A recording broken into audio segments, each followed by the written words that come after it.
Chapter 21. Naboth's Vineyard. Now there was a man named Naboth from Jezreel who owned a vineyard in Jezreel beside the palace of King Ahab of Samaria. One day Ahab said to Naboth, "Since your vineyard is so convenient to my palace, I would like to buy it to use as a vegetable garden. I will give you a better vineyard in exchange, or if you prefer, I will pay you for it." But Naboth replied, "The Lord forbid that I should give you the inheritance that was passed down by my ancestors." So Ahab went home angry and sullen because of Naboth's answer. The king went to bed with his face to the wall and refused to eat. "What's the matter?" his wife Jezebel asked him. "What's made you so upset that you're not eating?" "I asked Naboth to sell me his vineyard or trade it, but he refused," Ahab told her. "Are you the king of Israel or not?" Jezebel demanded. "Get up and eat something, and don't worry about it. I'll get you Naboth's vineyard." So she wrote letters in Ahab's name, sealed them with his seal, and sent them to the elders and other leaders of the town where Naboth lived. In her letters she commanded, "Call the citizens together for fasting and prayer, and give Naboth a place of honor. And then seat 2 scoundrels across from him who will accuse him of cursing God and the king.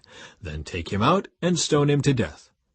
So the elders and other town leaders followed the instructions Jezebel had written in the letters. They called for a fast and put Naboth at a prominent place before the people. Then the 2 scoundrels came and sat down across from him, and they accused Naboth before all the people, saying, "He cursed God and the king." So he was dragged outside the town and stoned to death. The town leaders then sent word to Jezebel, "Naboth has been stoned to death." When Jezebel heard the news, she said to Ahab, "You know the vineyard Naboth wouldn't sell you? Well, you can have it now. He's dead." So Ahab immediately went down to the vineyard of Naboth to claim it.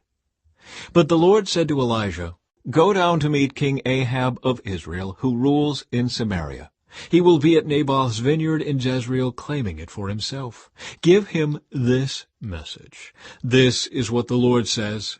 Wasn't it enough that you killed Naboth? Must you rob him too? Because you have done this, dogs will lick your blood at the very place where they licked the blood of Naboth." "So, my enemy, you have found me," Ahab exclaimed to Elijah. "Yes," Elijah answered, "I have come because you have sold yourself to what is evil in the Lord's sight.